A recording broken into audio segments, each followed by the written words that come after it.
ദൈവത്തിൻ്റെ പരിശുദ്ധ വാഴ്ത്തുപുറമാകട്ടെ. ഇന്നത്തെ സബ് സ്കൂൾ സർവീസിലേക്ക് ഏവരെയും സ്വാഗതം ചെയ്തുകൊള്ളുന്നു. ഗാനസൃഷ്ടിയുടെ ആരംഭമായി 200-ാമത്തെ പാട്ട് പാടാം. 2-0.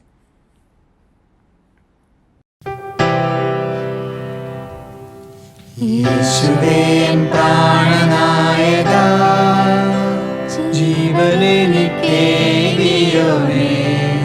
എൻ സങ്കടങ്ങൾ അറിഞ്ഞെന്റെ വൻകടങ്ങൾ തീർത്തെന്റെ കണ്ണുനീർ തുടച്ചല്ലോ നീ. എൻ സങ്കടങ്ങൾ അറിഞ്ഞെന്റെ വൻകടങ്ങൾ തീർത്തെന്റെ കണ്ണുനീർ തുടച്ചല്ലോ നീ. പാപിയായി ഞാൻ ജീവിച്ചപ്പോൾ, പാത തെറ്റിയോടിയപ്പോൾ, പാലകൻ നീ തേടി പാതകനടിയാനെ പാവനമാർഗേ ചേർത്തല്ലോ. പാലകൻ നീ തേടി പാതകനടിയാനെ പാവനമാർഗേ ചേർത്തല്ലോ. വേഗത്തിൽ എന്നുരച്ചു പോയവനെ, വന്നു നിൻ മഹിമയിൽ രാജ്യമതിൽ ചേർക്കുവാൻ ആശയാൽ ഞാൻ കാത്തിടുന്നേ. വന്നു നിൻ മഹിമയിൽ രാജ്യമതിൽ ചേർക്കുവാൻ ആശയാൽ ഞാൻ കാത്തിടുന്നേ. യേശുവേ എൻ പ്രാണനായക, ജീവനെനിക്കേകിയോനേ, എൻ സങ്കടങ്ങൾ അറിഞ്ഞെന്റെ വൻകടങ്ങൾ തീർത്തെന്റെ കണ്ണുനീർ തുടച്ചല്ലോ നീ. എൻ സങ്കടങ്ങൾ അറിഞ്ഞെന്റെ വൻകടങ്ങൾ തീർത്തെന്റെ കണ്ണുനീർ തുടച്ചല്ലോ നീ. അടുത്തായി 929-ാമത്തെ പാട്ട് കാണും. 9-2-9.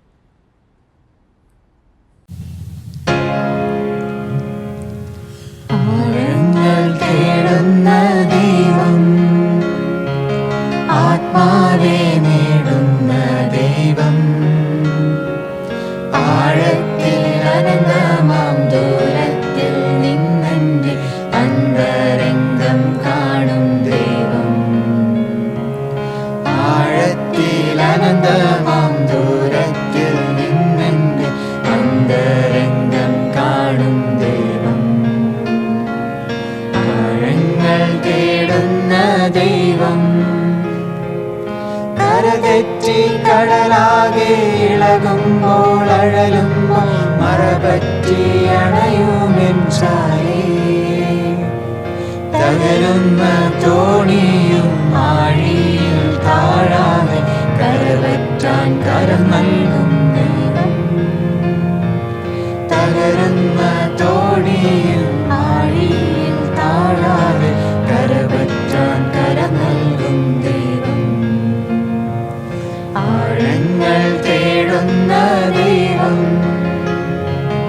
ഉയരത്തിൽ ഉലഞ്ഞിടും തരുക്കളെ ഒളിക്കുമ്പോൾ ഉയർന്നെന്നെ ക്ഷണിച്ചിടും സ്നേഹം. കനിഞ്ഞെന്റെ വിരുന്നീനും അണിയാതൻ ഭവനത്തിൽ കടന്നെന്നെ പുണർന്നിടും ദൈവം. കനിഞ്ഞെന്റെ വിരുന്നീനും അണിയാതൻ ഭവനത്തിൽ കടന്നെന്നെ പുണർന്നിടും ദൈവം. ആഴങ്ങൾ തേടുന്ന ദൈവം, കതിർ മാറ്റി വിളവേൽക്കാൻ യജമാനരെത്തുമ്പോൾ കതിർ കൂട്ടി വിജയോലം നേരം. അവനവൻ വിതറുന്ന വിത്തിൻ പ്രതിഫലം അവനാളം നേടും ദൈവം. അവനവൻ വിതറുന്ന വിത്തിൻ പ്രതിഫലം അവനാളം നേടും ദൈവം. ആഴങ്ങൾ തേടുന്ന ദൈവം.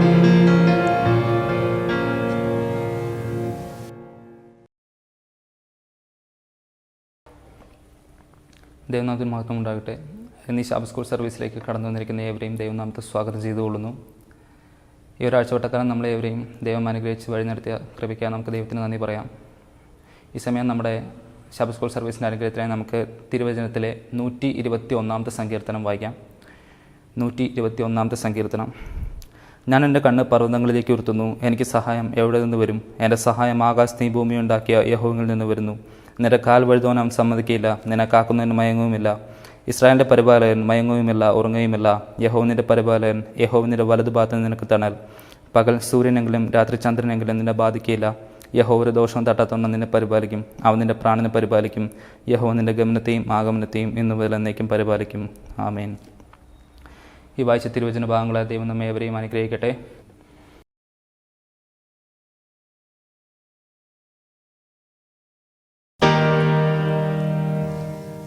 കാണുന്നു ഞാൻ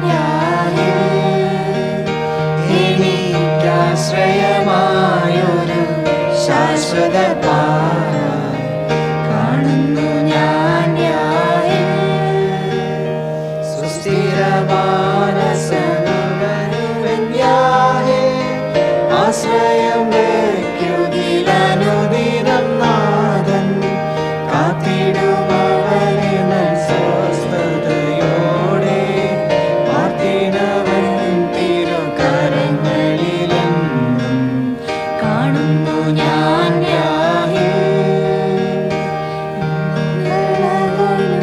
പർവ്വത നിരയും തന്നിടം വിട്ടു പിന്മാറിയെന്നാലും നീങ്ങുകില്ലവൻ ദയയെന്നിൽ നിന്നതുപോൽ.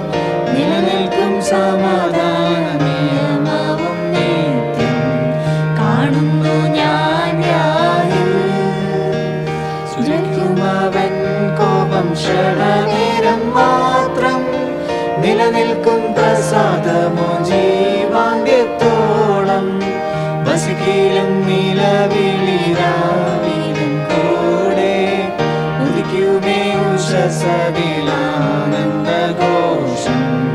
കാണുന്നു ഞാൻ മുഴുതിടാതവനെന്നെ കരങ്ങളിൽ കാത്തു. നിർത്തും തൻ മഹിമയിൽ സവിധത്തിൽ നാഥൻ. കളങ്കമറ്റാനന്ദ പൂർണ്ണതയോടെ ഭവിക്കട്ടെ മഹത്വമുണ്ടാകുന്നുമാമേ. കാണുന്നു ഞാൻ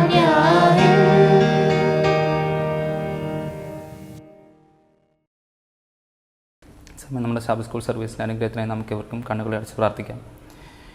ഞങ്ങൾ അതിവാത്സല്യമായി സ്നേഹിക്കുന്ന വാഴ്ത്തപ്പെട്ട പിതാവേ, ഈ സമയം ഈ ഒരാഴ്ചവട്ടക്കാരമെല്ലാം ഞങ്ങളെ അനുഗ്രഹിച്ച് വഴി നടത്തിയ കൃപയൊക്കെ ഓർത്ത് നന്ദിയോട് സ്തോത്രം ചെയ്യുന്നു, സ്തുതിക്കുന്നു കർത്താവേ. ഈ ലോകത്ത് എത്രയോ പേര് മാരമായ രോഗങ്ങളാലും മറ്റു ദുരിതങ്ങളാലും കഷ്ടപ്പെടുമ്പോഴും ഞങ്ങളിവിടെ ഒരാപത്തും കൂടാതെ ഒരു പോറൽ പോലും ഏൽക്കാതെ അങ്ങ് കാത്ത് പരിപാലിക്കുന്നവൻ കൃപയോർത്ത് നന്ദിയോട് സ്തോത്രം ചെയ്യുന്നു, സ്തുതിക്കുന്നു കർത്താവേ. ഈ സമയം ഈ സ്കൂൾ സർവീസിലേക്ക് കടന്നു വന്നിരിക്കുന്ന ഏവരെയും ഞങ്ങളുടെ തിരുസന്നിധി സമർപ്പിച്ച് പ്രാർത്ഥിക്കുന്ന പിതാവേ, ഞങ്ങളെ ഏവരെയും അനുഗ്രഹിക്കുമാറാകണമേ കർത്താവേ. ഇന്നത്തെ ശുശ്രൂഷയുടെ കൂടെ അങ്ങയുടെ കൃപയും സാന്നിധ്യം കൂടിയിരിക്കുമാറാകണമേ കർത്താവേ. ഏറ്റവും അനുഗ്രഹപ്രദമായ രീതിയിൽ നടക്കുവാൻ തൊക്കണം അങ്ങ് സഹായിക്കുമാറാകണമേ കർത്താവേ. ഈ സമയം ലോകത്ത് മാരമായ രോഗങ്ങളാലും മറ്റു ദുരിതങ്ങളാലും കഷ്ടപ്പെടുന്ന ഏവരെയും അടുത്ത് പ്രാർത്ഥിക്കുന്ന കർത്താവേ. അങ്ങനെ തിരക്കരങ്ങളാൽ അവർ തൊട്ട് അവർക്ക് സൗഖ്യം കൊടുക്കുമാറാകണമേ കർത്താവേ. ഈ സമയം അവിടെ കടന്നു വന്നിരിക്കുന്ന ഏവരെയും ഒരു പ്രാവശ്യം കൂടെ അങ്ങനെ തിരുസന്നിധി സമർപ്പിച്ച് പ്രാർത്ഥിക്കുന്ന പിതാവേ. വചനം പഠിപ്പിക്കുന്ന ദാസനെ ഓർത്ത് പ്രാർത്ഥിക്കുന്ന പിതാവേ. ഞങ്ങളുടെ പരിശുദ്ധാത്മാവിൽ നിറയ്ക്കി മാറണമേ കർത്താവേ. ആ വചനം കേൾക്കുന്ന ഈ ആടിയങ്ങളെ ഓർത്ത് പ്രാർത്ഥിക്കുന്ന പിതാവേ. ഈ വചനം ഞങ്ങളുടെ ജീവിതത്തിൽ പ്രാവർത്തികമാക്കി നന്മയുള്ള ഒരു ജീവിതം നയിക്കാൻ തക്കോണം ഞങ്ങൾ സഹായിക്കുമാറാകണമേ കർത്താവേ. എല്ലാം ഞങ്ങൾക്കായി ജീവൻ വെടിഞ്ഞ യേശുവിൻ്റെ നാമത്തിൽ ചോദിക്കുമ്പോൾ കൃപയുടെ ഏക്കണേ പരിശുദ്ധനായ പിതാവേ. ആമേൻ. ദൈവനാമത്തിന് മഹത്വം ഉണ്ടാകട്ടെ. മിഷൻ റിപ്പോർട്ടിലേക്ക് ഏവരെയും സ്വാഗതം ചെയ്തുകൊള്ളുന്നു. ഇന്നത്തെ മിഷൻ റിപ്പോർട്ട് ദൈവത്തിന് തെറ്റ് പറ്റില്ല. ഇത് നമ്മെ എഴുതി അറിയിക്കുന്നത് ക്രിസ്റ്റൽ എന്ന പെൺകുട്ടിയാണ്. കരീബിയയിലുള്ള എല്ലാ പെൺകുട്ടികൾക്കും ഇരട്ടപ്പേരുകൾ വിളിക്കാറുണ്ട്. ക്രിസ്റ്റലിൻ്റെ സഹോദരിയായ കാതറിന് തത്വം സംസാരിക്കുന്നത് പോലെ ആയതുകൊണ്ട് പോളി എന്നും, റോക്കൽ എന്ന സഹോദരിയെ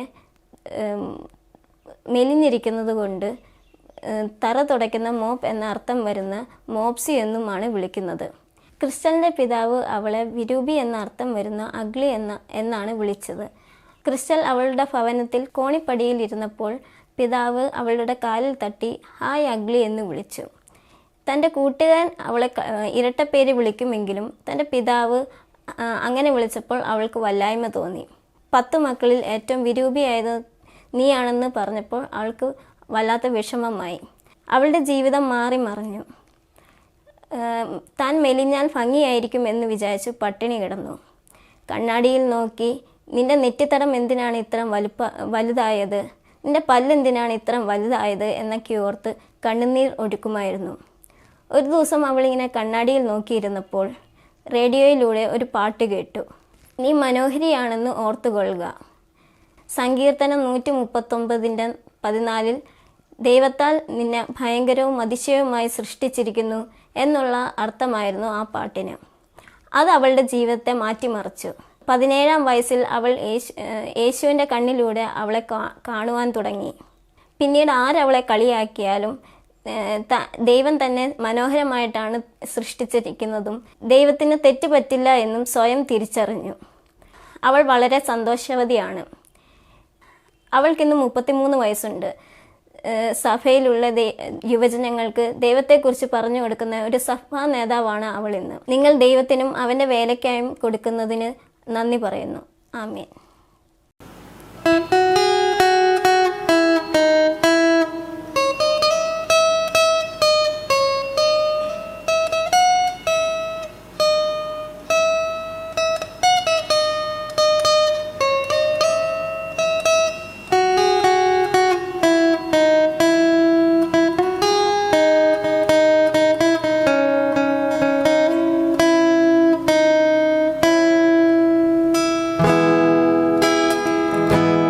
You're my strength when I am weak. You're the treasure that I seek. You're my all in all. Seeking you as a precious jewel, Lord, to give up I'll be a fool. You're my all in all.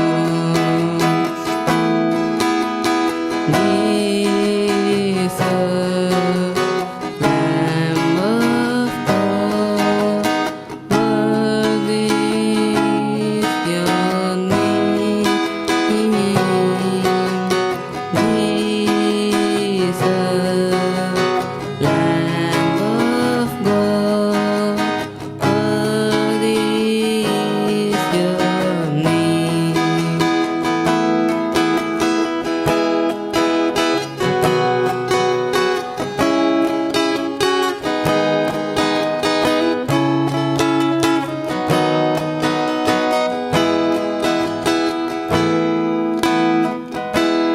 Taking my sin, my cross, my shame, rising again, I bless your name.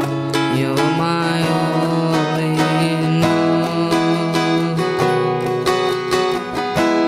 When I fall down, you pick me up. When I am dry, you fill my cup. You're my all in all. Jesus, Lamb of God, worthy is your name. Jesus, Lamb of God, worthy is your name.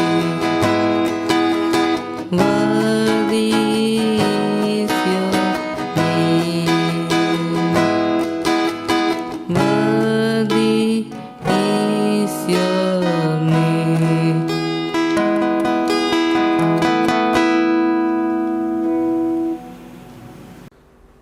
ദൈവത്തിൻ്റെ അതിപരിശുദ്ധ നാമം വാഴ്ത്തപ്പെടുമാറാകട്ടെ. വീണ്ടും വരുന്ന യേശുക്രിസ്തുവിൻ്റെ നാമത്തിൽ നിങ്ങൾക്ക് എല്ലാവർക്കും എൻ്റെ സ്നേഹവന്ദനത്തെ അറിയിക്കുകയാണ്. ഇന്നത്തെ പാഠപഠനത്തിലേക്ക് എല്ലാവരെയും ഞാൻ സ്വാഗതം ചെയ്യുകയാണ്. ഇന്ന് നമുക്ക് പഠിക്കുവാനുള്ള പാഠം 3-ാമത്തെ പാഠമാണ്. പാഠത്തിൻ്റെ തലവാചകം തലമുറയോളം സദാകാലത്തേക്കും എന്നാണ്. മനപ്പാഠവാക്യം ഉൽപ്പത്തി പുസ്തകം 6-ാം അധ്യായം അതിൻ്റെ 8-ാമത്തെ വാക്യം ഇപ്രകാരം വായിക്കുന്നു: എന്നാൽ നോഹയ്ക്ക് യഹോവയുടെ കൃപ ലഭിച്ചു. നമുക്കൊരു നിമിഷം കണ്ണുകളെ അടച്ച് പ്രാർത്ഥിക്കാം. ഞങ്ങളെ ഏറ്റവും വാത്സല്യമായി സ്നേഹിക്കുന്ന നല്ല കർത്താവേ, നല്ല സമയത്തിന് നന്ദിയോടെ സ്തുതിക്കുന്നു നാഥ. ഈ പാഠത്തിനായി നന്ദിയോടെ സ്തുതിക്കുന്നു പിതാവേ. പ്രത്യേകിച്ച് കർത്താവേ, അങ്ങയുടെ വാഗ്ദത്തങ്ങളെക്കുറിച്ചും അങ്ങയുടെ ഉടമ്പടികളെക്കുറിച്ചും പഠിക്കുവാൻ തക്കവണ്ണം അടിയങ്ങൾക്ക് നൽകിയിരിക്കുന്നതായ ഈ നല്ല അവസരത്തെ ഓർത്ത് നന്ദിയോടെ സ്തുതിക്കുന്നു പിതാവേ. പ്രത്യേകിച്ച് ഈ പാഠങ്ങളൊക്കെയും പഠിക്കുമ്പോൾ അതൊക്കെയും പഠിച്ച് കർത്താവേ, ഈ പാഠത്തിൽ നിന്നും ഗ്രഹിക്കുന്ന ഈ കാര്യങ്ങൾ അടിയങ്ങളുടെ ജീവിതത്തിൽ അവിടുന്ന് പ്രാവർത്തികമാക്കുവാനും അങ്ങയിൽ കൂടുതൽ കർത്താവെ ആശ്രയിച്ച് ജീവിപ്പാനും അടിയങ്ങൾ ഓരോരുത്തരെയും അവിടെ നിന്നും ശക്തീകരിക്കുമാറാകണമെന്ന് പ്രാർത്ഥിക്കുന്നു നാഥ. പ്രത്യേകിച്ച് അങ്ങയുടെ ഉടമ്പടിയുടെ മർമ്മങ്ങളെ അടിയങ്ങൾക്ക് വെളിപ്പെടുത്തി തരുമാറാകണമെന്ന് പ്രാർത്ഥിക്കുന്നു നാഥ. കർത്താവെ, അതോടൊപ്പം തന്നെ ഇത് കേൾക്കുന്നവരെ അങ്ങയുടെ കരങ്ങളിലേക്ക് സമർപ്പിച്ചുകൊണ്ട് പ്രാർത്ഥിക്കുന്നു കർത്താവെ. അവരിലും അങ്ങയുടെ ആത്മാവിനാൽ നിറച്ച് അങ്ങയുടെ വചനങ്ങളെ ഗ്രഹിപ്പാൻ ഉയർത്തി എന്നുള്ള ജ്ഞാനത്താൽ അവരിലും നിറയ്ക്കുമാറാകണമെന്ന് പ്രാർത്ഥിക്കുന്നു. ഒരിക്കൽ കൂടി എല്ലാവരെയും അങ്ങയുടെ കരങ്ങളിലേക്ക് സമർപ്പിക്കുന്നു. ചോദിച്ചാൽ അധികം നമ്മൾ നിറയ്ക്കണം. എല്ലാം യേശുവിൻ്റെ നാമത്തിൽ തന്നെ ചോദിക്കുന്നു പിതാവേ, ആമേൻ. കഴിഞ്ഞ ആഴ്ചയിൽ നമ്മൾ ചിന്തിച്ചത് പാപത്തിലൂടെ എന്താണ് ഈ ഭൂമിയിൽ സംഭവിച്ചത് എന്നുള്ളതിനെക്കുറിച്ചാണ്. പാപം ചെയ്ത് മനുഷ്യനും ദൈവവും തമ്മിലുള്ളതായ ബന്ധം നഷ്ടപ്പെട്ടതായ സാഹചര്യത്തിൽ അത് പുനഃസ്ഥാപിക്കുന്നതിന് വേണ്ടി ദൈവം തൻ്റെ വിശ്വാസവീരന്മാരായ പിതാക്കന്മാരിലൂടെയും പല ഘട്ടങ്ങളിലും തൻ്റെ ഉടമ്പടി വെക്കുന്നതായിട്ട് നമുക്ക് കാണുവാൻ തക്കവണ്ണം സാധിക്കുന്നു. അത് ദൈവത്തിൻ്റെ രക്ഷകീയ പദ്ധതിയുടെ ഒരു ഭാഗമാണ് എന്നും അതുപോലെ തന്നെ ആ ഉടമ്പടിയിൽ അടങ്ങിയിരിക്കുന്ന ഒരു ഘടകം ആ രക്ഷകീയ പദ്ധതിയാണ് എന്നും മറ്റ് രണ്ട് ഘടകങ്ങൾ ദൈവത്തിൻ്റെ വാഗ്ദത്തങ്ങളും മനുഷ്യൻ്റെ അനുസരണയുമാണ് എന്ന് നമുക്ക് മനസ്സിലാക്കുവാൻ തക്കവണ്ണം സാധിച്ചു. അപ്പം ദൈവവും മനുഷ്യനും തമ്മിലുള്ളതായ ബന്ധം അത് നിലനിർത്തുവാൻ തക്കവണ്ണം കഴിഞ്ഞ പാഠത്തിലൂടെ നമ്മൾ വ്യക്തമായി മനസ്സിലാക്കുകയും പഠിക്കുകയും ചെയ്തു. അതുപോലെ തന്നെ മനുഷ്യനുമായുള്ള ബന്ധം നിലനിർത്തുവാനും ദൈവം നമ്മളെ ഓർമ്മിപ്പിച്ചു. അങ്ങനെ ദൈവത്തിൻ്റെ സ്നേഹത്തിലൂടെ ദൈവം ഉടമ്പടി തന്നു. അത് മനുഷ്യൻ്റെ രക്ഷകീയ പദ്ധതിയുടെ ഒരു ഭാഗമാണ് എന്ന് നമ്മൾ മനസ്സിലാക്കി. ഈ ആഴ്ചയിൽ അതിൻ്റെ തുടർച്ച എന്നോണം നമ്മൾ ചിന്തിക്കുന്നതായ ഒരു കാര്യം തലമുറയോളം സദാകാലത്തേക്കുമെന്നാണ്. മനപ്പാഠവാക്യം വായിച്ചപ്പോൾ തന്നെ നമുക്ക് മനസ്സിലായി എന്തിനെക്കുറിച്ചാണ് ഇവിടെ പറയുന്നതെന്ന്. കഴിഞ്ഞ ആഴ്ച നമ്മുടെ വിശ്വാസവീരന്മാരായ പിതാക്കന്മാരായ നോഹയിലൂടെ, അബ്രഹാമിലൂടെ, മോശയിലൂടെ ഒക്കെയും ദൈവം ചെയ്യുന്നതായ ഉടമ്പടികളെക്കുറിച്ച് ചുരുക്കമായി നമ്മൾ ചിന്തിച്ചു. ഇന്ന് നോഹയിലൂടെ ദൈവം ചെയ്യുന്നതായ ഉടമ്പടിയെക്കുറിച്ച് കുറച്ച് വ്യക്തമായി നമ്മൾ പഠിക്കുവാൻ തക്കവണ്ണം പോകുകയാണ്. ഇന്ന് നമ്മൾ വായിച്ചതായ ആ മനപ്പാഠവാക്യം നോഹയ്ക്ക് യഹോവയുടെ കൃപ ലഭിച്ചു എന്നുള്ളതാണ്. അപ്പോൾ നോഹയ്ക്ക് യഹോവയുടെ കൃപ ലഭിക്കുകയും അതുമൂലം സംഭവിക്കുന്നതായ കാര്യങ്ങളെക്കുറിച്ചാണ് ഇന്ന് നമ്മൾ ചിന്തിക്കുന്നത്. പ്രധാനമായും പാപത്തിന് ശേഷം ഈ പ്രകൃതിയിൽ എന്താണ് സംഭവിച്ചത് എന്നുള്ളത്, അല്ലെങ്കിൽ പാപം എന്താണ് മനുഷ്യരിലും പ്രകൃതിയിലും വരുത്തി വെച്ചത് എന്നുള്ളതിനെക്കുറിച്ച് നമ്മൾ ചിന്തിക്കും. അതുപോലെ തന്നെ നോഹയുമായിട്ട് ദൈവം ചെയ്തതായ ഉടമ്പടി എന്താണ് എന്നുള്ളതിനെക്കുറിച്ച് നമ്മൾ ചിന്തിക്കും. നോഹ എന്ന മനുഷ്യനെക്കുറിച്ച് നമ്മൾ ചിന്തിക്കും. അതുപോലെ തന്നെ ജലപ്രളയത്തിന് ശേഷം നോഹയിലൂടെ ദൈവം ഈ സർവ്വലോകത്തിനും വേണ്ടി ചെയ്തതായ ഒരു ഉടമ്പടിയെക്കുറിച്ച് നമ്മൾ ചിന്തിക്കുവാൻ തക്കവണ്ണം പോവുകയാണ്. അതുമാത്രവുമല്ല, എക്കാലവും ദൈവം തൻ്റെ ശേഷിപ്പിനെ നിലനിർത്തുന്നതിനെക്കുറിച്ചും ആ ശേഷിപ്പിനെ ദൈവം തിരഞ്ഞെടുക്കുന്നതിനെക്കുറിച്ചും ആ ശേഷിപ്പിൻ്റെ സവിശേഷതകൾ എന്തൊക്കെ എന്നുള്ളതിനെക്കുറിച്ചും നമ്മൾ വ്യക്തമായി ഈ ആഴ്ചയിൽ ചിന്തിക്കുവാൻ തക്കവണ്ണം പോവുകയാണ്. ഞായറാഴ്ചത്തെ ഭാഗത്ത് പറയുന്നതായ കാര്യം ഇതാണ്: പാപം മൂലം ഈ ഭൂമിയിൽ സംഭവിച്ചതായ കാര്യങ്ങളെക്കുറിച്ചാണ്.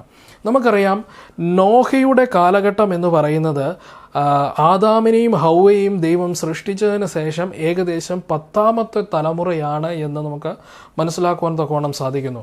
അപ്പോൾ 10ാമത്തെ തലമുറ ആയപ്പോൾ തന്നെ നോഹയെ ദൈവം തിരഞ്ഞെടുക്കുകയും നോഹയിലൂടെ ഒരു വലിയ ഉടമ്പടി ദൈവം ചെയ്യുകയും ചെയ്യുന്നതായിട്ട് കഴിഞ്ഞ ആഴ്ച നമ്മൾ ചിന്തിച്ചു. ഇവിടെ ദൈവം ഉടമ്പടി ചെയ്യുന്നതിൻ്റെ കാരണത്തെക്കുറിച്ച് വളരെ വ്യക്തമായി കാണുവാൻ തക്കവണ്ണം സാധിക്കുന്നുണ്ട്. ഉൽപ്പത്തി പുസ്തകം 6-ാം അധ്യായം അതിൻ്റെ 5-6 വാക്യങ്ങൾ വായിക്കുമ്പോൾ നമുക്ക് മനസ്സിലാകുന്ന ഒരു കാര്യം, ദൈവം ഈ ഭൂമിയെ സൃഷ്ടിച്ചതുകൊണ്ട് അനുതപിക്കുകയും ദുഃഖിക്കുകയും ചെയ്യുന്നതായിട്ട് കാണാൻ തക്കവണ്ണം സാധിക്കുന്നു. ആ വാക്യം നമുക്കൊന്ന് വായിക്കാം. ഉൽപ്പത്തി പുസ്തകം 6-ാം അധ്യായം അതിൻ്റെ 5-6 വാക്യങ്ങൾ ഇപ്രകാരമാണ് വായിക്കുന്നത്: ഭൂമിയിൽ മനുഷ്യൻ്റെ ദുഷ്ടത വലിയത് എന്നും അവൻ്റെ ഹൃദയ വിചാരങ്ങളും നിരൂപണങ്ങളൊക്കെയും എല്ലായ്പ്പോഴും ദോഷമുള്ളതത്രേ എന്ന് യഹോവ കണ്ടു. താൻ ഭൂമിയിൽ മനുഷ്യനെ ഉണ്ടാക്കൊണ്ട് യഹോവ അനുതപിച്ച് അത് അവൻ്റെ ഹൃദയത്തിന് ദുഃഖമായി. ഇവിടെ യഹോവയായ ദൈവം അല്ലെങ്കിൽ സൃഷ്ടാവായ ദൈവം തൻ്റെ സൃഷ്ടിയെ നോക്കി, പ്രത്യേകിച്ച് മനുഷ്യനെ നോക്കിക്കൊണ്ട് പറയുന്നതായ വാക്കുകളാണ്. ദൈവം പറയുകയാണ്, ഞാൻ ഈ മനുഷ്യനെ സൃഷ്ടിച്ചത് കൊണ്ട് അനുതപിക്കുന്നു, ഞാൻ ഈ മനുഷ്യനെ സൃഷ്ടിച്ചത് കൊണ്ട് ദുഃഖിക്കുന്നു. അതിൻ്റെ കാരണം എന്താണ് എന്ന് 5-ാമത്തെ വാക്യത്തിൽ പറയുകയാണ്. അവിടെ പറയുകയാണ്, ഈ ഭൂമിയിലുള്ളതായ മനുഷ്യൻ്റെ ഹൃദയ വിചാരങ്ങളും നിരൂപണങ്ങളും ഏറ്റവും അനീതിയും വഷളത്വമുള്ളതുമായി മാറിക്കഴിഞ്ഞു എന്ന് പറയുകയാണ്. ഇത് ആദാമിന് ശേഷം 10-ാമത്തെ തലമുറയായപ്പോഴാണ്.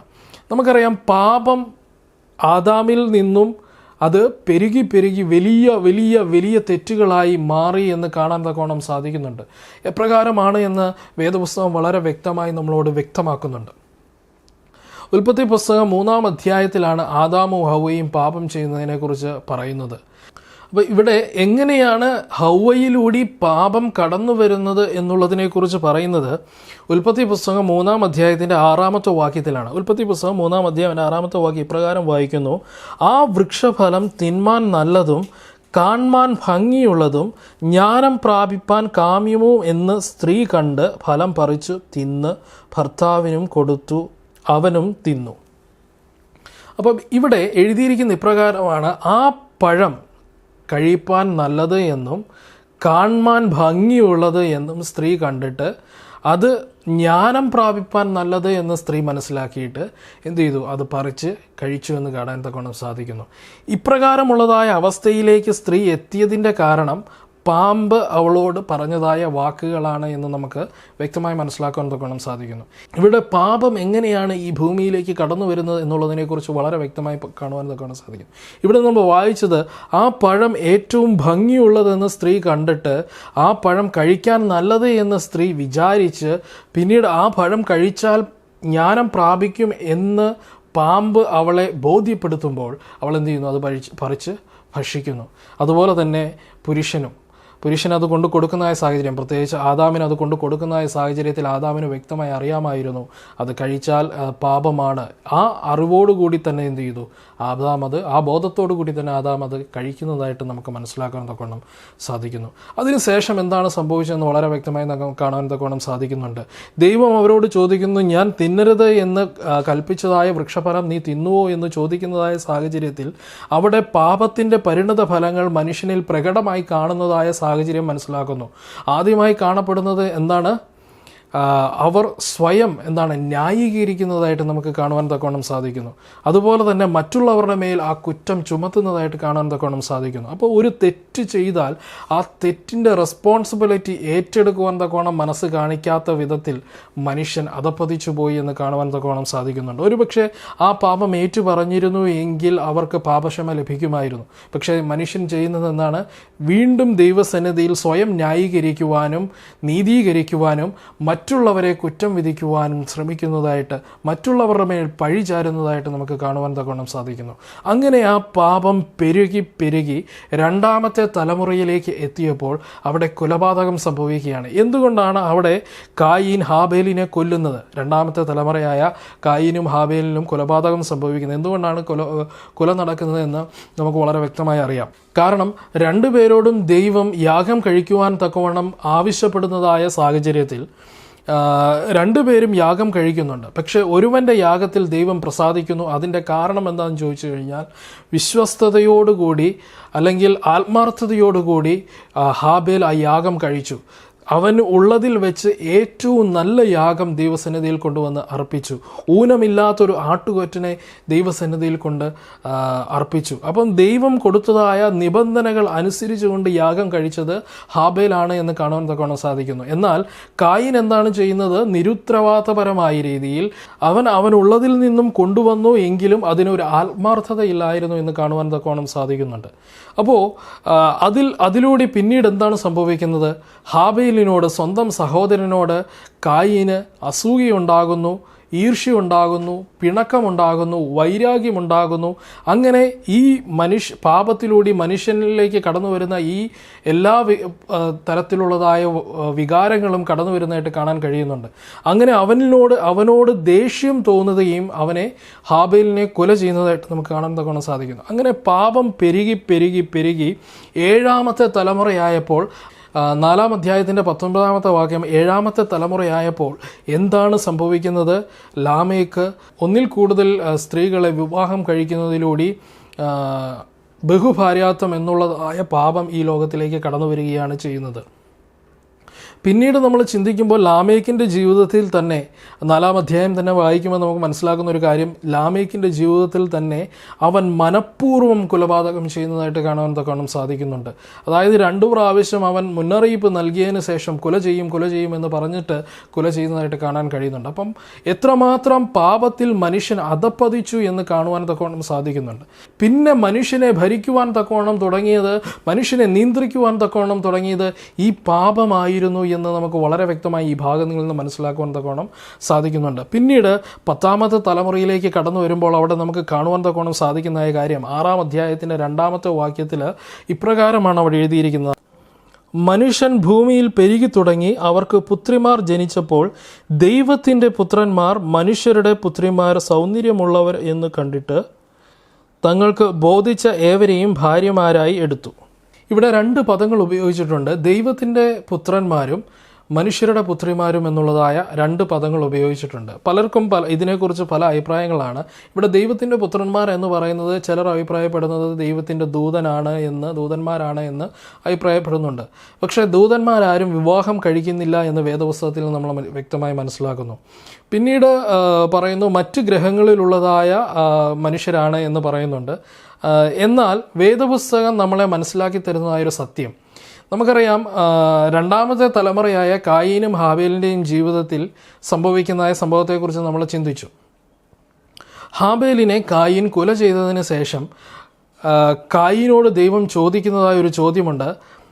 നിൻ്റെ സഹോദരൻ എവിടെ എന്ന് ചോദിക്കുമ്പോൾ, ഞാൻ എൻ്റെ സഹോദരൻ്റെ കാവൽക്കാരനോ എന്ന് കായീൻ ദൈവത്തോട് ചോദിച്ച് ദൈവത്തിൽ നിന്നും അകന്നു പോകുന്നതായിട്ട് നമുക്ക് കാണാൻ തക്കവണ്ണം സാധിക്കുന്നു. ആ ഭാഗമൊക്കെയും വായിക്കുമ്പോൾ നമുക്ക് അത് ഇപ്രകാരമാണ് മനസ്സിലാക്കുന്നത്: ഈ സംഭവത്തിന് ശേഷം കായീൻ എന്ത് ചെയ്യുന്നു? അവിടം വിട്ട് ഓടിപ്പോകുന്നു. അതിന് കായീൻ ദൈവത്തോട് പറയുന്ന ഒരു കാരണം എന്ന് പറയുന്നത്, ബാക്കിയുള്ളവർ എന്നെ കൊന്നുകളയും. കാരണം എന്താണ്? ഞാനൊരു കൊലപാതകം ചെയ്തതുകൊണ്ട് എന്ന് പറയുന്നു. അപ്പോൾ ദൈവം പറയുകയാണ്, ഇല്ല, ദൈവം അവനെ പിടിച്ചു നിർത്തുവാൻ വേണ്ടി പറയുന്നുണ്ട്, ഇല്ല, നിന്നെ കൊല്ലുന്നവനെ ഞാൻ ശിക്ഷിക്കുമെന്ന് പറയുന്നുണ്ട്. കാരണം അങ്ങനെയെങ്കിലും കായീൻ ദൈവസന്നിധിയിലേക്ക് മടങ്ങി വരട്ടെ എന്നുള്ളതായ ഒരു രീതിയാണ്, അല്ലെങ്കിൽ ഒരു സാഹചര്യം ദൈവം അവിടെ ഒരുക്കി നൽകുകയാണ്. പക്ഷേ അപ്പോഴും മറുതലിച്ച് ദൈവസന്നിധിയിൽ നിന്നും കായീൻ അകന്നു പോകുന്നു.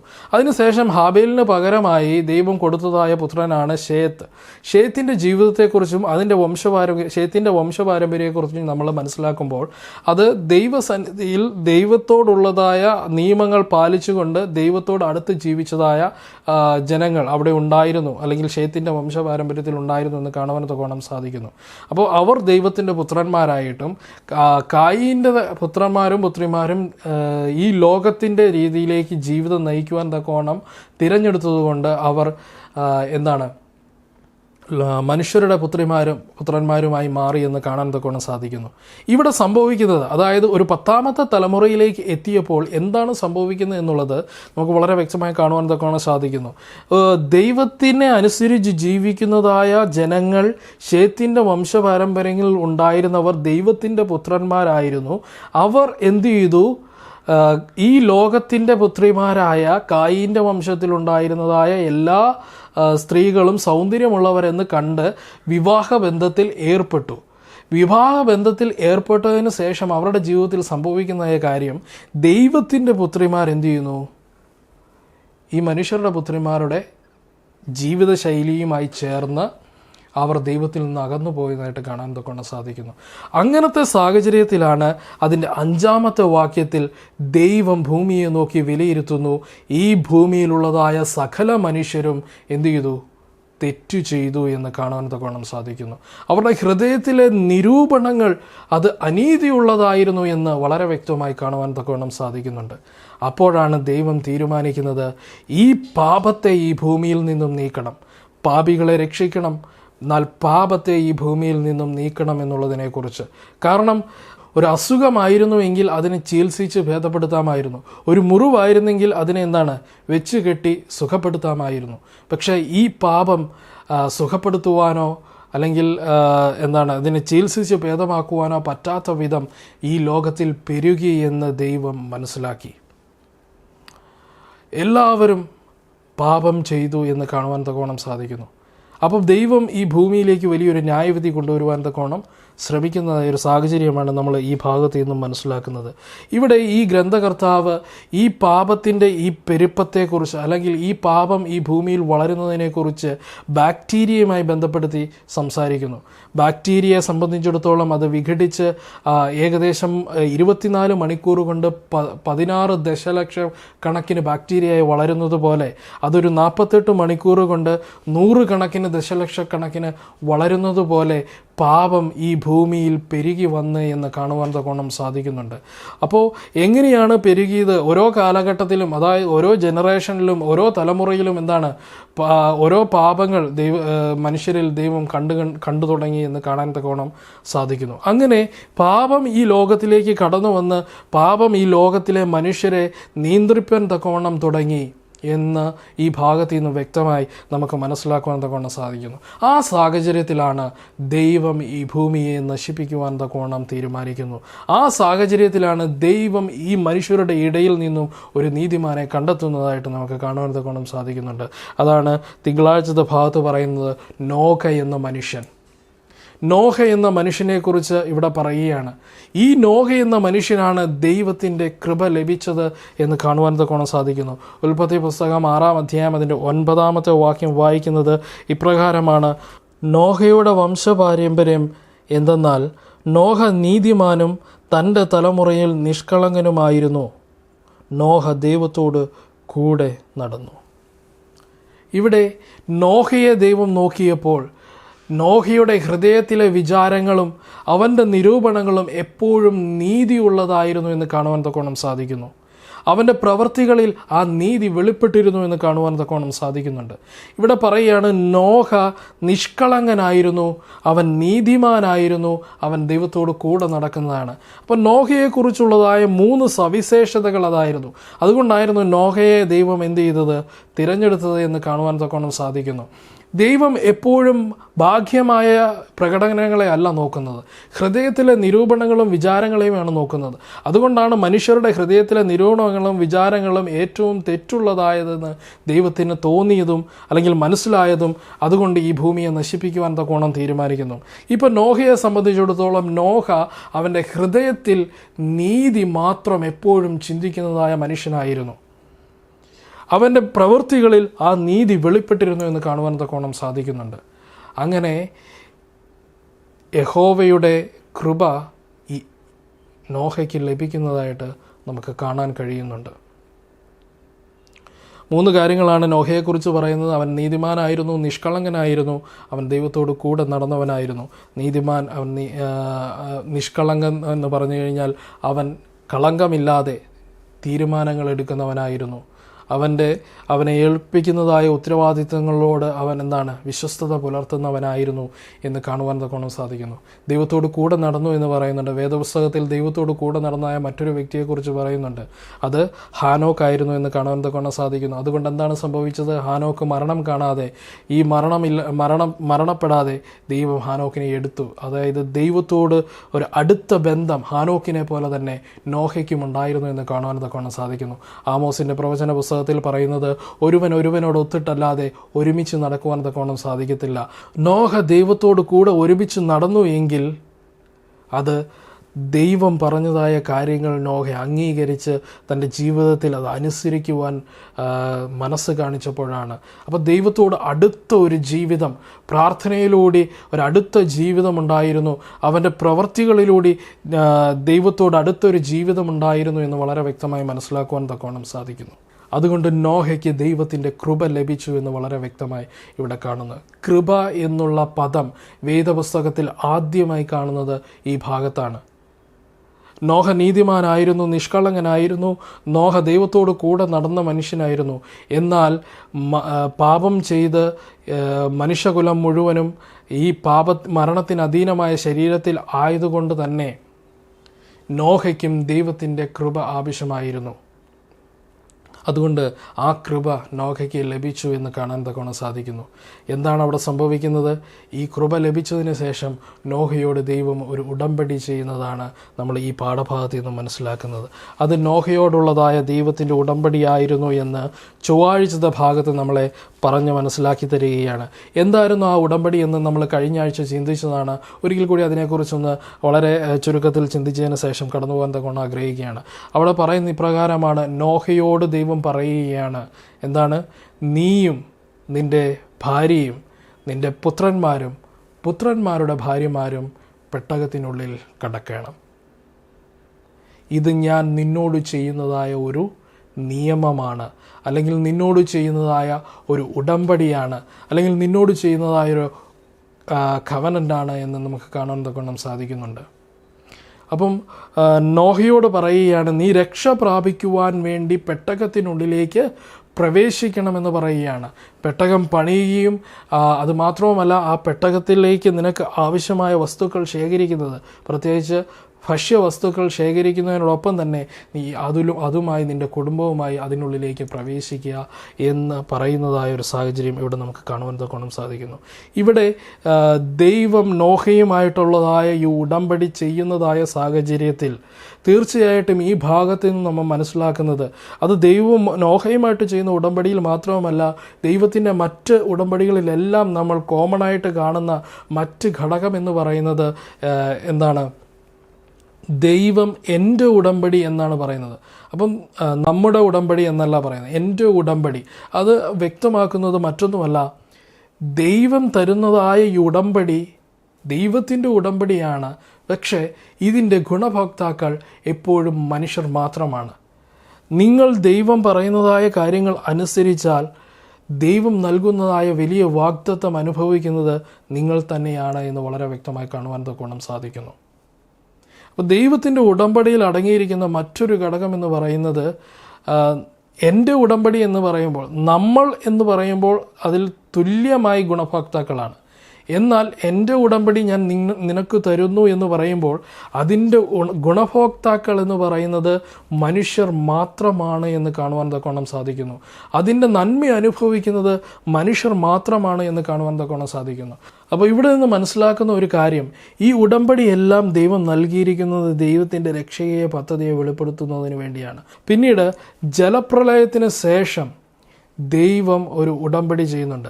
നമ്മൾ മുമ്പ് കണ്ടതായ ഉടമ്പടി അത് വേദപുസ്തകത്തിൽ ആദ്യമായി രേഖപ്പെടുത്തിയ ഉടമ്പടിയാണ് എങ്കിലും ഈ ഉടമ്പടിയുടെ ആശയം ഇതിനു മുൻപേ ഉണ്ടായിരുന്നു.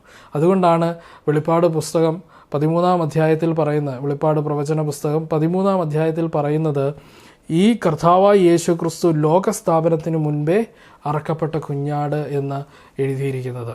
ഇപ്പോൾ നമുക്ക് ജലപ്രളയത്തിന് ശേഷം ഒരു ഉടമ്പടി ദൈവം വെക്കുകയാണ്.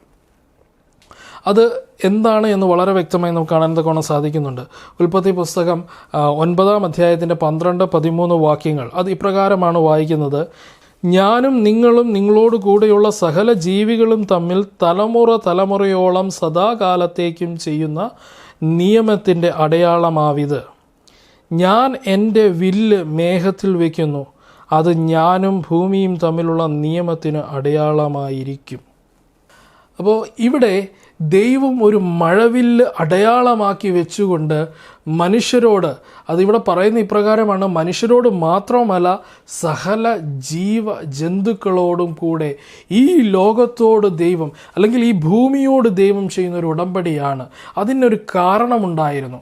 ആ ഉടമ്പടി മഴവില്ലായി ഈ ഭൂമിയിൽ അടയാളം കാണിച്ചുകൊണ്ടാണ് ദൈവം ആ ഭൂമിയുമായിട്ടുള്ളതായ ഉടമ്പടി ചെയ്യുന്നത്. അതിനൊരു കാരണമുണ്ടായിരുന്നു. മറ്റൊന്നുമല്ല, അതിൽ വെളിപ്പെട്ടത് ദൈവത്തിൻ്റെ സ്നേഹവും കരുതലുമാണ് എന്ന് മനസ്സിലാക്കുവാൻ തക്കോണം സാധിക്കുന്നു. അതിൻ്റെ കാരണം മറ്റൊന്നുമല്ല, ഈ ഭൂമിയെ ദൈവം ന്യായം വിധിച്ച് പൂർണ്ണമായും നശിപ്പിച്ചു. നമുക്കറിയാം, നോഹ ഏകദേശം 120 സംവത്സരം കൊണ്ട് ഈ ഭൂമിയിൽ മുഴുവനും ഈ മുന്നറിയിപ്പിൻ ദൂതിനെ ജനങ്ങൾക്ക് നൽകി. ദൈവം ഈ ഭൂമിയെ ന്യായം വിധിക്കുവാൻ തക്കവണ്ണം പോകുകയാണ്, അതുകൊണ്ട് ഞാൻ ഉണ്ടാക്കുന്നതായ പെട്ടകത്തിനുള്ളിലേക്ക് പ്രവേശിച്ച് രക്ഷ പ്രാപിക്കുവാൻ തക്കവണ്ണം ജനങ്ങളോട് പറഞ്ഞിട്ട് ജനങ്ങൾ അത് അംഗീകരിക്കുന്നില്ല. അവസാനം എന്താണ് സംഭവിക്കുന്നത്? ദൈവം പറഞ്ഞതായ സമയമെത്തി. അവിടെ നമുക്ക് കാണാൻ തൊക്കെ സാധിക്കുന്നത് ദൈവത്തിൻ്റെ ദൂതന്മാർ വന്ന് പെട്ടകത്തിനുള്ളിലേക്ക് മൃഗങ്ങളും നോഹയും പ്രവേശിച്ചതിന് ശേഷം ദൈവത്തിൻ്റെ ദൂതന്മാർ വന്ന് വാതിലടച്ചു. മഴ പെയ്തു, വെള്ളം പൊങ്ങി. ജനങ്ങൾ രക്ഷയ്ക്ക് വേണ്ടി അലമുറയിട്ട് നിലവിളിച്ചു എന്ന് കാണുവാൻ തൊക്കെ സാധിക്കുന്നുണ്ട്. എന്നാൽ ആ നിലവിളി ദൈവസന്നിധിയിൽ എത്തിയെങ്കിലും ദൈവത്തിനൊന്നും ചെയ്യുവാൻ തൊക്കെ സാധിച്ചില്ല. കാരണം കൃപയുടെ കാലം അവസാനിച്ചു. ആ വാതിൽ അടയ്ക്കപ്പെട്ടു. ഇനി അത് തുറക്കുവാൻ തൊക്കെ സാധിക്കാത്ത ഒരവസ്ഥയിലേക്ക് ഈ ഭൂമി എത്തി. പിന്നീട് ഇവർക്ക് ഒരു രക്ഷയുമില്ല. എല്ലാവരും പൂർണ്ണമായിട്ടും നശിപ്പിച്ചു. ഇത് ദൈവസന്നിധിയിൽ ദൈവത്തിന് ഏറ്റവും വേദന ഉളവാക്കി എന്നുള്ളതാണ് ഈ ഭാഗത്ത് നിന്ന് മനസ്സിലാക്കുന്നത്. അതുകൊണ്ടാണ് ദൈവം ഈ ലോകത്തോടുള്ള സ്നേഹം വെളിപ്പെടുത്തുന്നതിന് വേണ്ടി ഒരു മഴവില്ല് അടയാളമായി വെച്ചുകൊണ്ട് മറ്റൊരു ഉടമ്പടി ചെയ്യുകയാണ്. ഇനി മേലാൽ ഈ ഭൂമിയെ മുഴുവനും വെള്ളത്താൽ നശിപ്പിക്കുകയില്ല എന്നുള്ളതായ ഒരു ഉടമ്പടി ചെയ്യുകയാണ്. അപ്പം മഴവില്ല് കാണുമ്പോൾ നമുക്കറിയാം, മഴവില്ല് നമ്മൾ ഒരു കൊച്ചുകുട്ടി മാത്രമല്ല, മുതിർന്ന ആൾക്കാർക്കും മഴവില്ല് കാണുമ്പോൾ വളരെ ആശ്ചര്യവും അതുപോലെയാണ് വളരെ സന്തോഷവുമാണ്, ഒരു പോസിറ്റീവ് എനർജിയാണ് ലഭിക്കുന്നത്. അതിൻ്റെ കാര്യം മറ്റൊന്നുമല്ല, എന്താണ്? ഈ മഴവില്ല് ദൈവ സ്നേഹത്തെ വെളിപ്പെടുത്തുന്നു എന്ന് കാണുവാൻ തൊക്കെ സാധിക്കുന്നുണ്ട്. അപ്പോൾ ഇവിടെ ദൈവം ഒരു സദാകാലത്തേക്കും അല്ലെങ്കിൽ സകല ജാതികളോടും അല്ലെങ്കിൽ സകല ജനത്തോടും ഇഴജാതികളോടും ജീവജന്തുക്കളോടും ഒക്കെയും ദൈവം ചെയ്യുന്നതായ ഒരു ഉടമ്പടി ഇതാണ്. തലമുറയോളം നൽകിയിരിക്കുന്ന ഒരു ഉടമ്പടി ഇതാണ്. ഇനി പൂർണ്ണമായും ഒരിക്കലും ഞാൻ ഈ ഭൂമിയെ നശിപ്പിക്കുകയില്ല. കാരണം എന്താണ്? അത് ഏറ്റവും വേദനാജനകമായ കാര്യമാണ്. ദൈവം തൻ്റെ ഈ ലോകത്തോടുള്ള സ്നേഹം അതിലൂടെ വെളിപ്പെടുത്തുകയാണ് ചെയ്യുന്നത് എന്ന് കാണുവാൻ തൊക്കെ സാധിക്കുന്നുണ്ട്. വ്യാഴാഴ്ചത്തെ ഭാഗത്ത് നോഹ മാത്രം ശേഷിച്ചു. ഉൽപ്പത്തി പുസ്തകം 7-ാം അധ്യായം അതിൻ്റെ 23-ാമത്തെ വാക്യം ഇപ്രകാരം വായിക്കുന്നു: ഭൂമിയിൽ മനുഷ്യനും മൃഗങ്ങളും ഇഴജാതിയും ആകാശത്തിലെ പറവകളുമായി ഭൂമിയിൽ ഉണ്ടായിരുന്ന സകല ജീവജാലങ്ങളും നശിച്ചുപോയി. അവ ഭൂമിയിൽ നിന്നും നശിച്ചുപോയി. നോഹയും അവനോടുകൂടെ പെട്ടകത്തിൽ ഉണ്ടായിരുന്നവർ മാത്രം ശേഷിച്ചു. ഇവിടെ നോഹയും അവനോടുകൂടെ പെട്ടകത്തിൽ ഉണ്ടായിരുന്നവർ മാത്രം ശേഷിച്ചു എന്നുള്ള പദം ഉപയോഗിച്ചിരിക്കുകയാണ്. വേദപുസ്തകം പരിശോധിക്കുമ്പോൾ നമുക്ക് മനസ്സിലാകുന്ന ഒരു കാര്യം, എല്ലാ കാലഘട്ടത്തിലും ദൈവം തൻ്റെ ജനത്തെ ശേഷിപ്പിക്കുന്നതായിട്ട് കാണാൻ സാധിക്കുന്നുണ്ട്. ഒരു റെമനന്റ്, ഒരു ശേഷിപ്പിനെ ദൈവം എപ്പോഴും മാറ്റി നിർത്തുന്നതായിട്ട് നമുക്ക് വേദപുസ്തകത്തിൽ നിന്നും മനസ്സിലാക്കാൻ തക്കോണം സാധിക്കുന്നുണ്ട്. നമുക്കറിയാം, പല കാലഘട്ടത്തിലും പ്രത്യേകിച്ച് യെശയ്യാ പ്രവചനം കഴിഞ്ഞ ക്വാർട്ടറിൽ നമ്മൾ പഠിച്ചപ്പോൾ അവിടെ ദൈവം ഒരു ശേഷിപ്പിനെ മടക്കി കൊണ്ടുവരും എന്ന് പറയുന്നുണ്ട്, അല്ലേ? അപ്പം എല്ലാ കാലഘട്ടത്തിലും ഒരു ശേഷിപ്പിനെ ദൈവം കൊണ്ടുവരുന്നതായിട്ട് നമുക്ക് കാണുവാൻ തക്കവണ്ണം സാധിക്കുന്നുണ്ട്. നോഹ ദൈവത്തിൻ്റെ ഒരു ശേഷിപ്പായിരുന്നു എന്ന് വളരെ വ്യക്തമായി ഇവിടെ രേഖപ്പെടുത്തിയിരിക്കുകയാണ്. മറ്റെല്ലാം നശിച്ചതിന് ശേഷം നോഹ ദൈവത്തിൻ്റെ ഒരു ശേഷിപ്പായിരുന്നു എന്ന് കാണുവാൻ തക്കവണ്ണം സാധിക്കുന്നുണ്ട്. വെളിപ്പാട് പുസ്തകം 12-ാം അധ്യായം അതിൻ്റെ 17-ാമത്തെ വാക്യത്തിൽ ഇപ്രകാരം വായിക്കുന്നു: മഹാസർപ്പം സ്ത്രീയോട് കോപിച്ചു, ദൈവകൽപ്പന പ്രമാണിക്കുന്നവരും യേശുവിൻ്റെ സാക്ഷ്യമുള്ളവരുമായി അവളുടെ സന്തതിയിൽ ശേഷിപ്പുള്ളവരോട് യുദ്ധം ചെയ്യുവാൻ പുറപ്പെട്ടു എന്ന് എഴുതിയിരിക്കുന്നു. അപ്പോൾ ദൈവത്തിൻ്റെ ഒരു ശേഷിപ്പ് അന്ത്യകാലഘട്ടത്തിലും ഉണ്ടാകും. ദൈവത്തിൻ്റെ ന്യായവിധിയുടെ കാലഘട്ടത്തിൽ ആ ശേഷിപ്പിനെ ദൈവം എന്ത് ചെയ്യുന്നു? പുതിയ യെരൂശലേമിനെ യോഗ്യരാക്കി മാറ്റുന്നു, അല്ലെങ്കിൽ നിത്യജീവന് യോഗ്യരായി മാറ്റുന്നു എന്ന് കാണുവാൻ തക്കവണ്ണം സാധിക്കുന്നുണ്ട്. ഇവിടെ നോഹയെ ദൈവം ശേഷിപ്പിച്ചതിൻ്റെ കാരണത്തെക്കുറിച്ച് നമ്മൾ പഠിച്ചു. ദൈവം നോഹയെ തിരഞ്ഞെടുക്കുന്നത് തന്നെ നോഹയ്ക്ക് ഉണ്ടായിരുന്നതായ സവിശേഷതകൾ മനസ്സിലാക്കിയിട്ടാണ്. ആ സവിശേഷതകൾ 3 ആയിരുന്നു. എന്തൊക്കെയായിരുന്നു? നീതിമാനും നിഷ്കളങ്കനും ദൈവത്തോട് കൂടെ നടക്കുന്നവനുമായിരുന്നു. അതുകൊണ്ട് ദൈവം എന്ത് ചെയ്തു? നോഹയെ ശേഷിപ്പിച്ചു എന്ന് കാണുവാൻ തക്കവണ്ണം സാധിക്കുന്നുണ്ട്. അപ്പോൾ വേദപുസ്തകത്തിൽ നിന്നും ദൈവം പല കാലഘട്ടങ്ങളായി ദൈവത്തിൻ്റെ ജനത്തെ ശേഷിപ്പിക്കുമ്പോൾ ആ ശേഷിപ്പിന് ഒരു സവിശേഷതകൾ ഉണ്ടായിരുന്നു എന്ന് കാണാൻ തക്കവണ്ണം സാധിക്കുന്നുണ്ട്. ഇവിടെ വെളിപ്പാട് പുസ്തകത്തിൽ ദൈവത്തിൻ്റെ ശേഷിപ്പിൻ്റെ സവിശേഷതകളെക്കുറിച്ച് പറയുന്നത് ഇപ്രകാരമാണ്. എന്താണ് പറയുന്നത്? ദൈവകൽപ്പന പ്രമാണിക്കുന്നവരും യേശുവിൻ്റെ സാക്ഷ്യമുള്ളവരും എന്നാണ് പറയുന്നത്. ത്രിവിധ ദൂതിൻ്റെ അകത്ത് ദൈവത്തിന് ആവശ്യമായ മനുഷ്യരെക്കുറിച്ച് പറയുന്ന ഇപ്രകാരമാണ്: ദൈവകൽപ്പനയും യേശുവിൻ്റെ വിശ്വാസമുള്ളവരുടെ സഹിഷ്ണുത കൊണ്ട് ഇവിടെ ആവശ്യമെന്ന് പറയുന്നു. വീണ്ടും വേദപുസ്തകം മുഴുവനും നമ്മൾ പരിശോധിക്കുകയാണെങ്കിൽ ദൈവത്തിൻ്റെ ശേഷിപ്പിൻ്റെ സവിശേഷതകളെക്കുറിച്ച് അവിടെ നമ്മൾ മനസ്സിലാക്കുവാൻ തക്കൊണ്ട് സാധിക്കുന്നുണ്ട്. ദൈവത്തെ അല്ലെങ്കിൽ സൃഷ്ടിതാവിനെ അംഗീകരിക്കുന്നവരായിരിക്കണം, സൃഷ്ടിതാവിനെ ആരാധിക്കുന്നവരായിരിക്കണം. ആ ത്രിവിധ ദൂതിൽ തന്നെ പറയുന്നുണ്ട്, ഈ സൃഷ്ടിയല്ല സൃഷ്ടിതാവിനെ ആരാധിക്കുന്നവരായിരിക്കണം എന്ന് പറയുന്നുണ്ട്. അതുപോലെ തന്നെ ബാബിലോൺ അല്ലെങ്കിൽ ഈ ലോകത്തിൻ്റെ പാപം വിട്ട് എന്താണ് ദൈവസന്നിധിയിലേക്ക് കടന്നു വരുന്നവരാണ് ദൈവത്തിൻ്റെ ശേഷിപ്പ്. അതാണ് ദൈവത്തിൻ്റെ ശേഷിപ്പിൻ്റെ സവിശേഷതകൾ.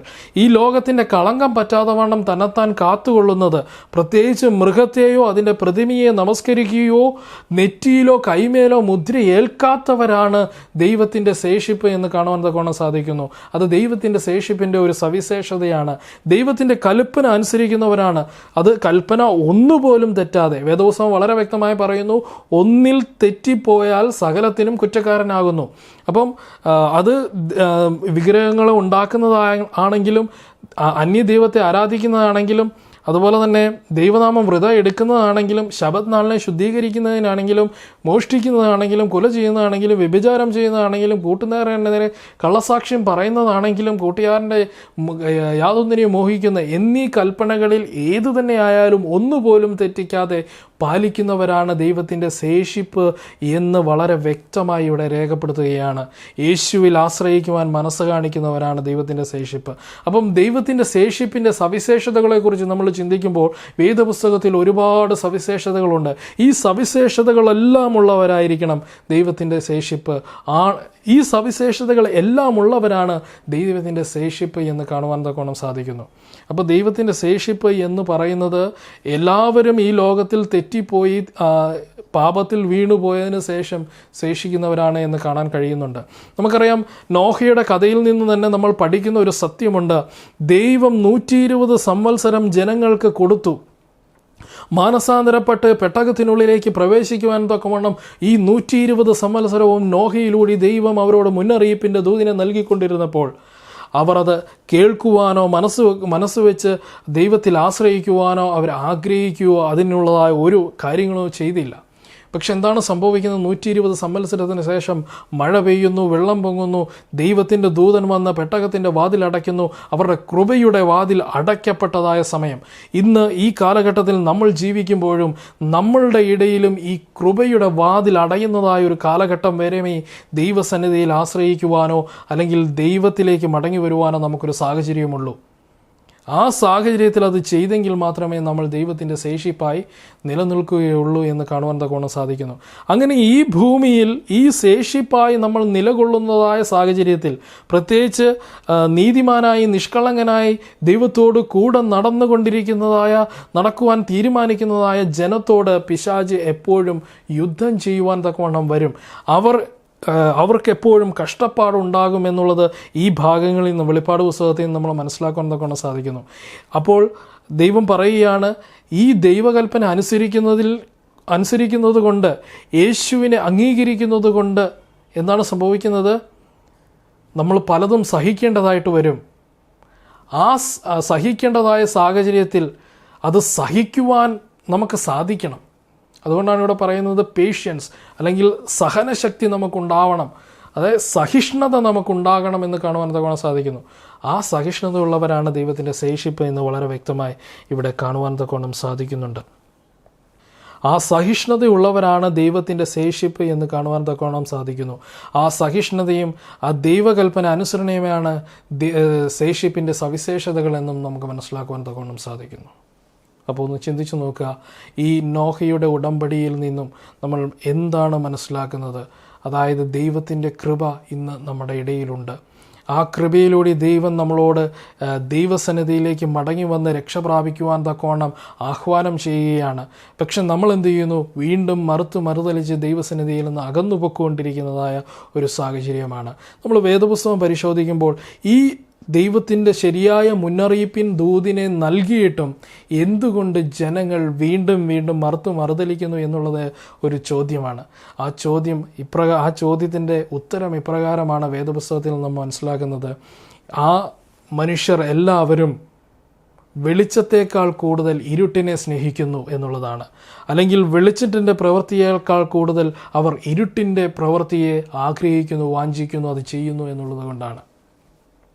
എന്ന് പറഞ്ഞാൽ അനീതി പ്രവർത്തിക്കുന്നതിനോടാണ് കൂടുതൽ താല്പര്യം എല്ലാവർക്കും, അല്ലേ?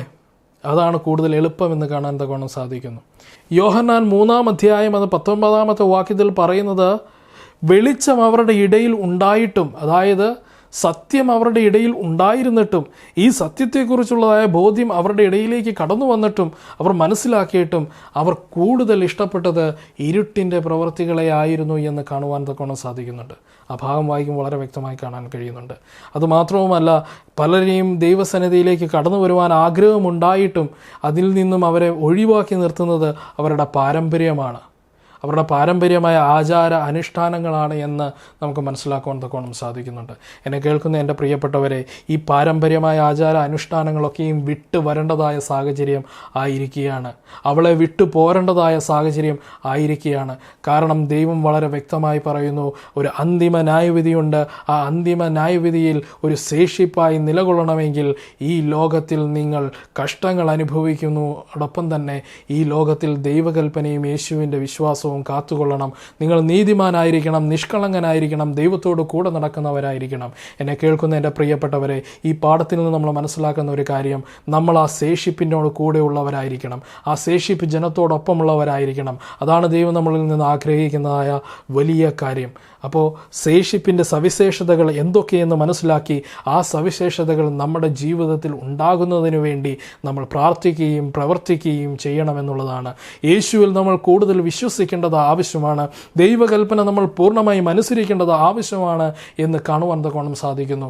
അപ്പോൾ ശേഷിപ്പായി നിലകൊള്ളുവാൻ തക്കവണ്ണം, അങ്ങനെ ദൈവത്തിൻ്റെ നിത്യതയിൽ അവകാശികളായി ആകുവാൻ തക്കവണ്ണം എന്നെയും നിങ്ങളും വലിയവനായ കർത്താവ് സഹായിക്കട്ടെ എന്ന് ഞാൻ പ്രാർത്ഥിച്ചുകൊണ്ട് ഈ എളിയ വാക്കിൽ നിന്ന് വിരമിക്കുന്നു. ഒരിക്കൽ കൂടി ഞാൻ പറയുന്നു, നിങ്ങളുടെ പാരമ്പര്യത്തെ നിങ്ങൾ മുറുകെ പിടിക്കാതെ, അല്ലെങ്കിൽ നിങ്ങളുടെ കൺമോഹത്തെ അല്ലെങ്കിൽ ഈ ജഡമോഹത്തോട് നിങ്ങൾ കൂടുതൽ താല്പര്യം കാണിക്കാതെ ദൈവസന്നിധിയിലേക്ക് മടങ്ങി വന്ന് ദൈവത്തിൻ്റെ ശേഷിപ്പായി ഈ ഭൂമിയിൽ ഇരിക്കുക, ദൈവത്തിൻ്റെ നിത്യജീവന് അവകാശികളായി തീരുക.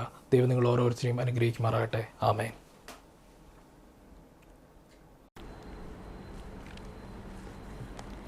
ഇന്നത്തെ സബ് സ്കൂൾ സർവീസിൻ്റെ അവസാനമായി 123-ാമത്തെ പാട്ട് പാടാം. 1, 2, 3.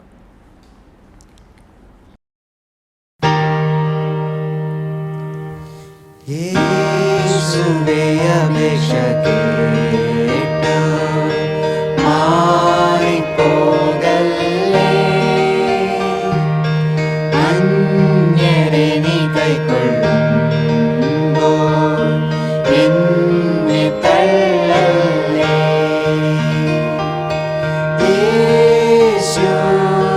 യേശുനാഥ എന്നെ നോക്കുകേ,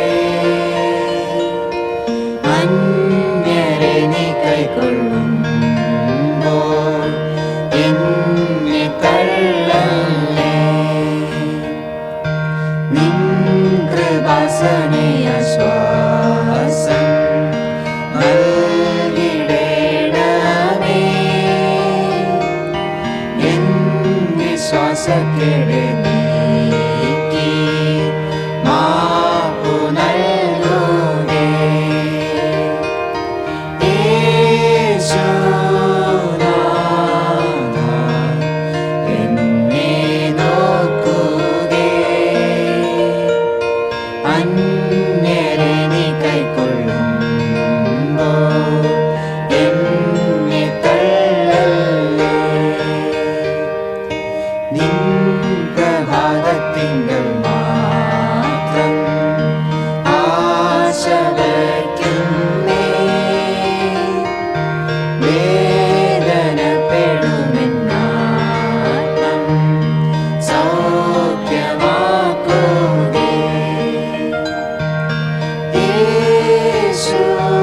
യേശുനാഥ എന്നെ നോക്കുകേ,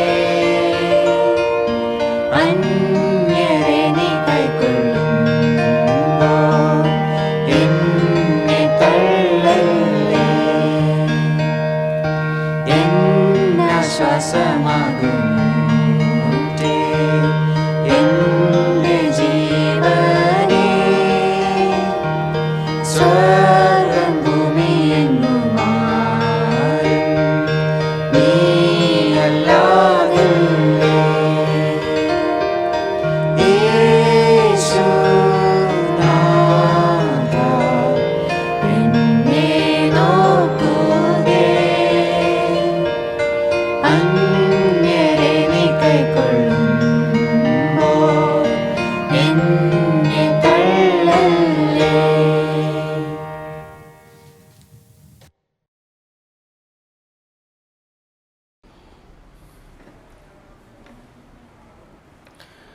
കരുണാസമ്പന്നനും നീതിമാനുമായ വാഴ്ത്തപ്പെട്ട നല്ല ദൈവമേ, കഴിഞ്ഞ ദിവസങ്ങളിലെല്ലാം കർത്താവ് അടിയങ്ങളെ കാത്തുസൂക്ഷിച്ചു.